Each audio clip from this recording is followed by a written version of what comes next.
Hello मेरे दोस्तों, मैं प्रदीप कुमार आपका स्वागत करता हूं अपने चैनल विज्ञान गली में। आशा करता हूं आप अच्छे होंगे और अच्छे से पढ़ रहे होंगे। इसके पिछले भाग में हमने पढ़ा था विद्युत धारा के बारे में। अब उसके आगे के टॉपिक पर चर्चा करते हैं। तो विद्युत धारा को हम एमीटर द्वारा नापते हैं। जो इसका यहाँ प्रतीक बना है, हम एमीटर द्वारा विद्युत धारा को नापते हैं। एमीटर का जो प्रतिरोध होता है, मतलब इसकी धारा रोकने की क्षमता जो होती है वो कम होती है। ये हमेशा श्रेणी क्रम में जुड़ा होता है। प्रतिरोध यह हमेशा श्रेणी क्रम में जुड़ा होता है। अब हम आगे पढ़ेंगे धारा की दिशा। देखिए, ये हमारे पास मान लीजिए दो सेल है। ये सेल है, एक ये सेल है और एक ये सेल है। दो सेल हैं। मान लीजिए सेल का पॉजिटिव सिरा है और ये सेल का निगेटिव सिरा है।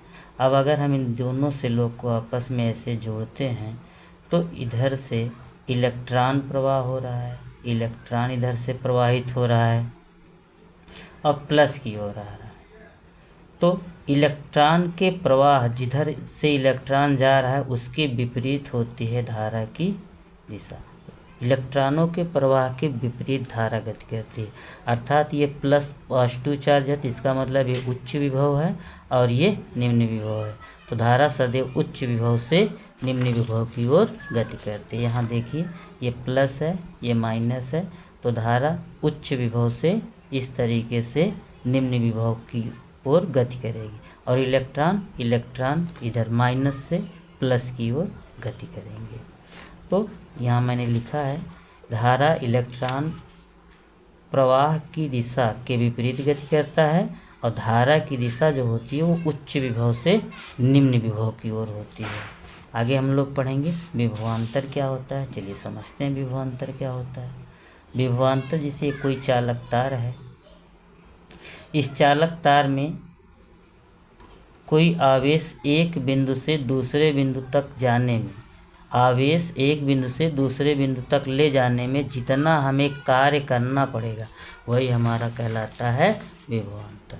इसे हम V द्वारा प्रदर्शित करते हैं। देखिए, विभवांतर एकांक आवेश को एक बिंदु से दूसरे बिंदु तक लाने में किया गया कार्य क्या कहलाता है, विभवांतर। तो वही बात यहाँ बताई गई, एक बिंदु से दूसरे बिंदु तक आवेश को ले जाने में जितना हमें कार्य करना पड़ेगा वही हमारा होता है विभवांतर। इसे हम V द्वारा प्रदर्शित करते हैं। इसका हमारे पास फार्मूला होता है V = W/Q। तो जहां आप समझ सकते हैं V विभवांतर, W जो है कार्य को प्रदर्शित करता है, Q आवेश को प्रदर्शित करता है। विभवांतर का जो मात्रक होता है वो होता है जूल प्रति कूलम या जूल इनवर्स होता है। इस विभवांतर को हम वोल्ट मीटर द्वारा नापते हैं। वोल्ट मीटर होता है, वोल्ट मीटर का ये प्रतीक होता है। तो वोल्ट मीटर द्वारा हम विभवांतर को नापते हैं। इसका प्रतिरोध, जो वोल्ट मीटर का प्रतिरोध है, धारा रोकने की क्षमता है वो अधिक होती है एमीटर की अपेक्षा। और ये सदैव परस्पर मतलब समांतर क्रम में जोड़े जाते हैं, सामने जोड़े जाते हैं, समांतर क्रम में जोड़े जाते हैं।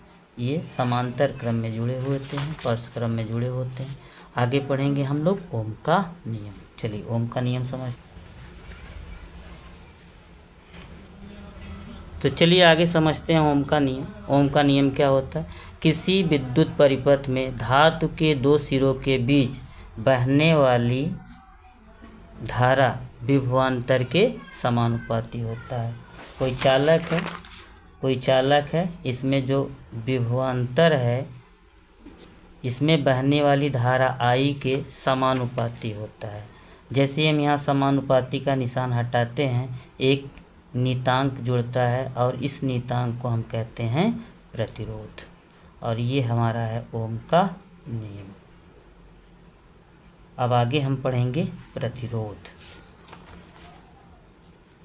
प्रतिरोध क्या होता है। प्रतिरोध चालक का वह गुण जिसके कारण वह प्रवाहित होने वाली धारा का विरोध करता है, अर्थात धारा को रोकता है। किसी चालक तार में मान लीजिए 11,000 वोल्ट की धारा बह रही है। तो इस धारा में, इस चालक में यदि प्रतिरोध लगा दिया जाए तो इस धारा के मान को यह कम कर देगा। जितना आप प्रतिरोध का मान बढ़ाएंगे उतनी धारा कम होती जाएगी। तो प्रतिरोध से आपको समझ में आएगा, मतलब किसी चालक का वह गुण जिसमें वह धारा का विरोध करता है, मतलब धारा को एक प्रकार से कंट्रोल करता है। इसे हम R द्वारा प्रदर्शित करते हैं। इसका मात्रक ओम होता है और इसका फार्मूला है R बराबर V/I। V विभवांतर है, I धारा है। चलिए अब प्रतिरोध की निर्भरता समझते हैं। मान लीजिए चालक की लंबाई, जो चालक तार है उसकी लंबाई L है। चालक तार की लंबाई L है, तो जो प्रतिरोध होता है वो चालक तार की लंबाई A के समानुपाती होता है। इसका कहने का मतलब ये हुआ, यदि हम चालक तार की लंबाई बढ़ाएं तो प्रतिरोध का मान बढ़ता चला जाएगा। जितनी हम लंबाई बढ़ाएंगे प्रतिरोध उतना अधिक बढ़ता जाएगा। और क्षेत्रफल, इस चालक का जो क्षेत्रफल है मान लीजिए A है, तो जो क्षेत्रफल है उसके होता है प्रतिरोध व्युत्क्रमानुपाती। क्षेत्रफल के व्युत्क्रमानुपाती होता है। अर्थात अगर हम चालक तार का क्षेत्रफल बढ़ा रहे हैं तो प्रतिरोध का मान कम होता है। वही बात यहाँ लिखी गई है, आप ताकि नोट्स बना सकें। चालक तार के लंबाई के समानुपाती होता है, अर्थात प्रतिरोध चालक तार के लंबाई के समानुपाती होता है। और प्रतिरोध तार का जो क्षेत्रफल है उसके व्युत्क्रमानुपाती होता है। कहने का मतलब, यदि आप क्षेत्रफल बढ़ा रहे हैं तार का तो प्रतिरोध घट रहा है, लंबाई तार का बढ़ा रहे हैं तो प्रतिरोध बढ़ रहा है। ताप के समानुपाती है, अर्थात यदि आप उस चालक का ताप बढ़ा रहे हैं, टेम्परेचर बढ़ा रहे हैं तो प्रतिरोध का मान भी बढ़ जाएगा। अब हम लोग पढ़ेंगे इसको, अगर हम और समझें अच्छे से तो R समानुपाती है लंबाई के और व्युत्क्रमानुपाती है क्षेत्रफल के। यदि हम यहाँ से ये R, ये समानुपाती का निशान हटाते हैं तो एक नियतांक जुड़ेगा और इसे हम कहते हैं ρ। क्या कहते हैं? ρ कहते हैं, RO, ρ कहते हैं। और ये होता है हमारा विशिष्ट प्रतिरोध। जो ρ होता है ये हमारा होता है विशिष्ट प्रतिरोध होता है।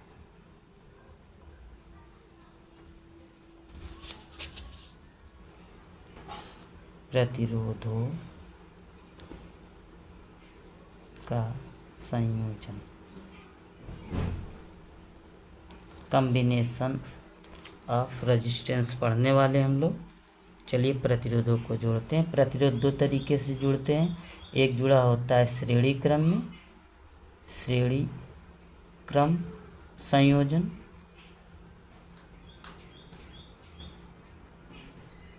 सीरीज कॉम्बिनेशन इसको बोलते हैं। दूसरा होता है हमारा पार्श्व क्रम संयोजन।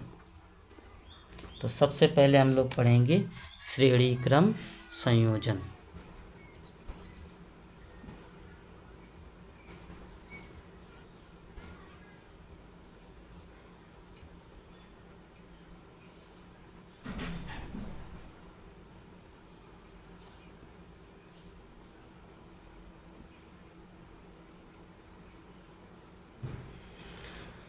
तो श्रेणी क्रम संयोजन, यहाँ पर देखिए, जब प्रतिरोध के एक सिरे दूसरे सिरे से जुड़े हों तो इस प्रकार के संयोजन को श्रेणी क्रम संयोजन कहते हैं।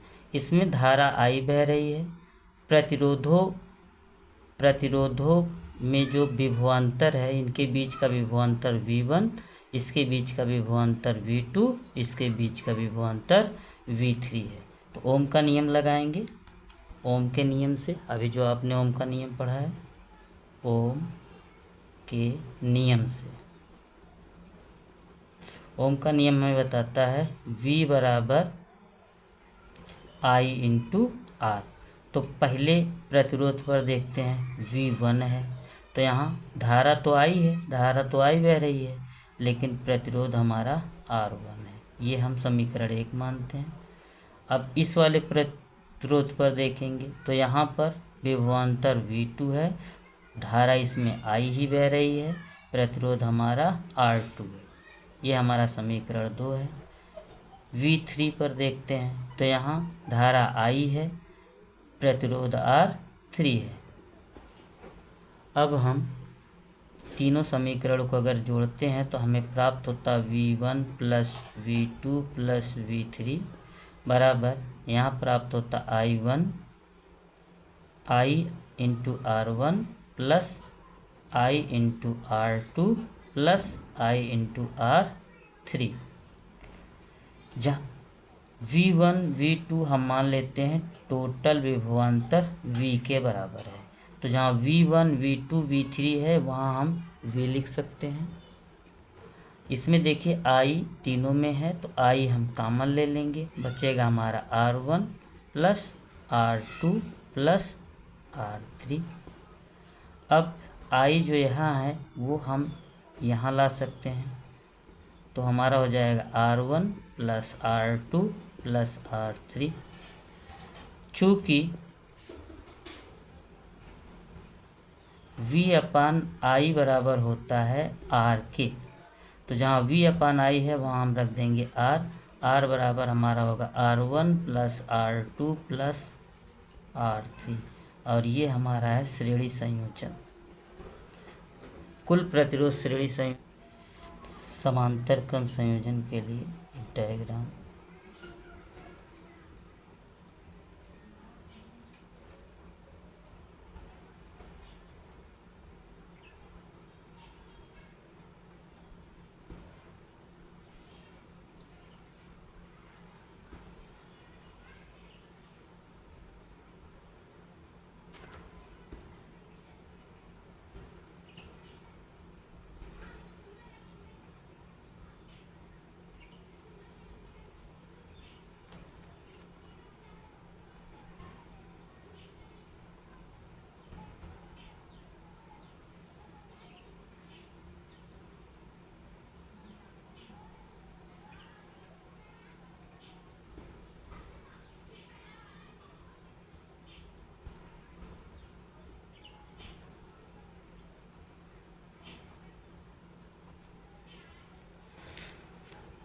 तो चलिए समांतर क्रम संयोजन देखते हैं।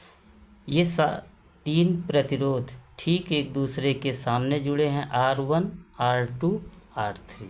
तो इस प्रकार से यदि प्रतिरोध जुड़े हों तो इस प्रकार से जुड़े प्रतिरोध को समांतर क्रम या परस्क्रम संयोजन कहते हैं। देखिए यहाँ बैटरी लगा है, बैटरी से जो धारा बह रही हो I जब यहाँ जाएगी तो तीन भागों में बढ़ जाएगी, I1 इधर जाएगी, I2 इधर जाएगी, I3, लेकिन विभवांतर इन तीनों के बीच में V ही है। चलिए अब समझते हैं। ओम का नियम यहाँ लगाते हैं, ओम के नियम से। तो ओम का नियम हमें क्या बताता है? ओम का नियम बताता है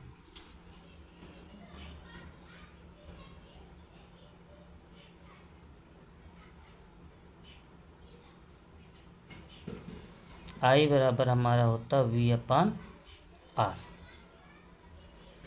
तो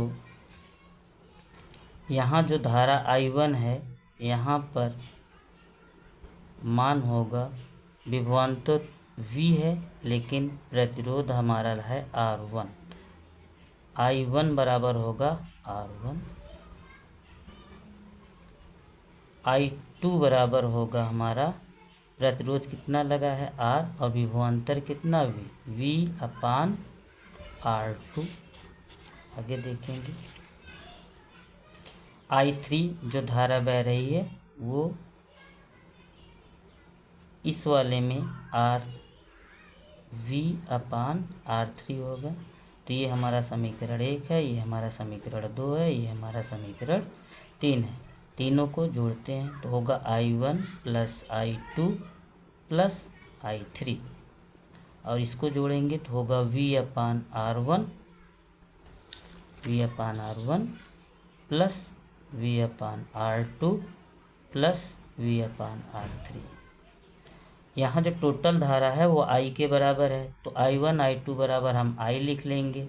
यहाँ देखिए कॉमन हो रहा है V, तो 1/R1 plus 1/R2 plus 1/R3 बचेगा हमारा।